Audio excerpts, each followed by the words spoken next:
our history. Buildings and people and memories and dreams.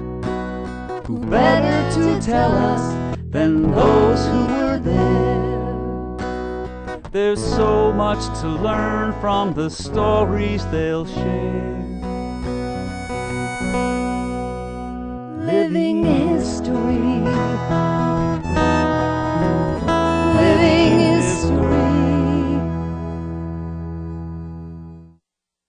Hello, and welcome to Living History with Ted Goldsboro. Today we're going to be talking to Dave Fish, who is in the third generation of the Fish Jewelers in Bryn Mawr. So we're starting with the Bryn Mawr store, and then have some about the Ardmore store, which was in 3 different locations at different time periods. So Dave, thanks for joining us today. My pleasure. My pleasure. And could you tell us about some of these photographs? This is the original store that my grandmother and grandfather built in 1891. This has been updated, and there's an older picture here of the storefront, but this was changed about 1925, 1930.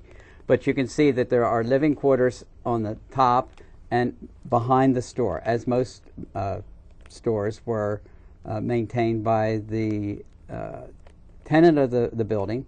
They ran their business and then lived in the building. And you can see that we're right on the corner of Lancaster Pike and Thomas Avenue. This is part of the Doyle properties. This is a side yard which led to the dining room area. There, as you can see, large trees which cooled the houses in the summertime. We didn't have electricity or what have you. So and air conditioning, electricity and air conditioning. The original house had gas lights in it and had a coal-burning stoves, heater. So from this property, my grandmother and grandfather had 8 children that lived in the house with 1 bathroom. When you went up the pike, you would have gone up to their local grammar school. If you went down the pike to the Church of the Good Shepherd, which was just another 2 blocks up, there were grocery stores across the street. So everything was really self-contained. No need for cars and going to malls or what have you, because you purchased most everything right in your little town. The churches were very, very important to most people in those days. And the children all sang in the church choirs. That gave Mom a little bit of a break in the afternoon. After they come home from school, they went to choir practice. So, and very interestingly, the Good Shepherd had a summer house down at the shore, and so if you were a good attender to the choir, you got a week at the shore. That was big time, and especially with a family of 8, you didn't go on many vacations at all. So that was the store that was built. Going back just a little bit, these are pictures of the original store, and you can see the storefront and the way we decorated the windows with appropriate setup of, this was a bridal window that they had. This one with the crisscrosses and everything, I think was decorated for one of the holidays. You can see the old lights that we did have in it once we got electricity coming into the buildings. So that was that, and this is what the store looks like today. And excuse me. Unfortunately, the front door has been removed, which the front door was on the side. This bayed window was the living room. And I was just mentioning to Ted, my grandfather died in 1936, and they put the coffin in through the one window there, and he was on for the people that lived in the neighborhood to come and pay their respects. This was an addition which took care of the large, nice side yard. The trees, as you can see, are gone.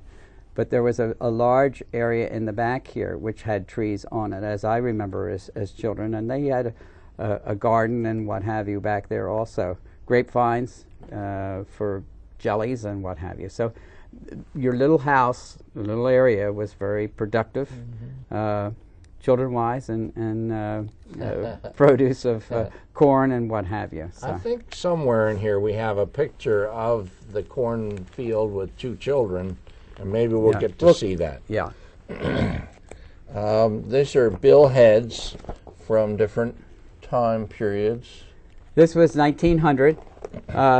This was for a repair of an Elgin Movement watch, and it had a guarantee of a 20-year for the case not to wear out, and it was $16.50. That was the price of the watch? That was the price of the watch. Oh, okay. And that is the billhead that my grandfather would use, and of course they were all handwritten out. Then we went through typing. We did do some computer work, and now we're really sort of back to handwritten bills again, because we don't send that many bills.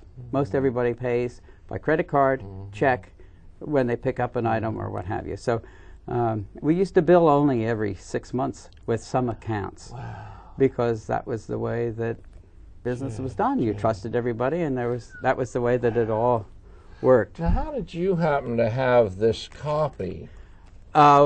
These have been given it to us over the years. By customers? By customers, Okay. and they happened to find them. All right. This was a watch that was cleaned and overhauled for $1.50, and that was in 1903. Okay. Unfortunately, things have changed like everything else, and it certainly wouldn't be $1.50. Now, I think there was a fire. There was a fire, and this is a write-up from the Bryn Mawr Fire Company, and they came, and my father was just a baby. This was 1905, so he was only a year old, and they had got him out the second floor window of the incident, and it turned out that the fire was from a rubbish in the cellar of some sort. So whether some embers got from the coal-burning stove or what have you started a fire. But this was a report that the fire company would send everybody that had an incident. And I don't think the fire engines were green at that time, but they are now, as everybody knows. Bryn Mawr. At Bryn Mawr. Yes, yes. Yeah. So it's just a little update of what happened Okay. then. And the fire station was just up the street? It was up the street again. Yeah, Everything was handy. just up the street. This is a 1919 Lowell Marion High School Alumni Association book, and we advertised in that book.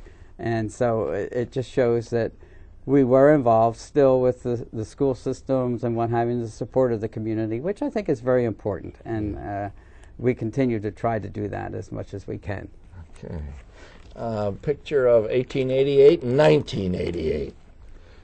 Okay, this is again a picture of the first original store and the storefront. Then I showed you one picture back here, which was Bryn Mawr. the Bryn Mawr store when we updated it. So there's 1888. This is probably about 1920, and then we moved the store two doors away in 1988 down the street on Thomas, next to Thomas Avenue, still the same side of the street.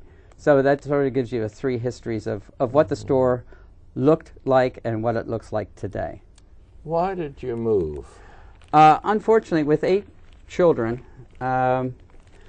they couldn't come to an agreement. My father wanted to buy the building, and it just didn't work out for him. Okay, okay. So the family decided to sell the property. Thank you. And that was the easiest way. Okay. Now, we've seen this photo before. Yes. Okay. That's the one that where was it the was small for one. But holiday. then we go inside the shop. This is inside the store at 1018. And you can see, if you look closely, there's a back door here which goes into the hallway into the parlor or dining room. And then there's another door here which goes down to the basement or goes into the dining room. These cases are still in existence and still used by our present store. But interestingly enough, there was, for some reason, my grandfather had a lot of cases. And so he was able to stock the cases down in Cricket Avenue. And then even later, in the late 20s, when another part of the story evolves, they were out to media. So these cases were in media also, some of these cases. So, and we still use them today. And they're solid oak. They from the 1880s or 1890s. Our cash register, the old cash register was 1907. Wow. And it was still could be used today, but it's a little obsolete. So didn't you say there was a maximum amount that cash that ran up to $7.99, and that was a lot of money in those days, as you could see with the $1.50 or whatever. Yeah. We have a picture of the children in the cornfield. Yeah, here's a bigger one. Good. Let's look at that. This one shows my dad and my Aunt Lucy, who was named after my grandmother, with the corn along the whole side of the backyard. And you can see on Thomas Avenue, and you see cabbage here. So, and right over to the left was a grape arbor. And so they did a lot of preserving and cooking of all fresh foods and what have you. When do you think that photo might have been taken? Well, he looks like it was probably, he was 12 to 13 years old, I'd say. 1920s? Yeah. Yeah, just about. Okay. Yeah. And what's there today? And this is what's here today. This is the addition of the Relax-a-back or Relax-a-back is in there now. Thank you. This is the addition for the kitchen that they added on. Oh. This other part was all added on when the Bryn Mawr stereo was involved with it. But you can see that there is no backyard anymore. No cornfield. No cornfield. It's just parking now, for Dave, the stores. Can you believe that we have used up our first segment here, and we're going to have to take a break? So we'll be right back after the break.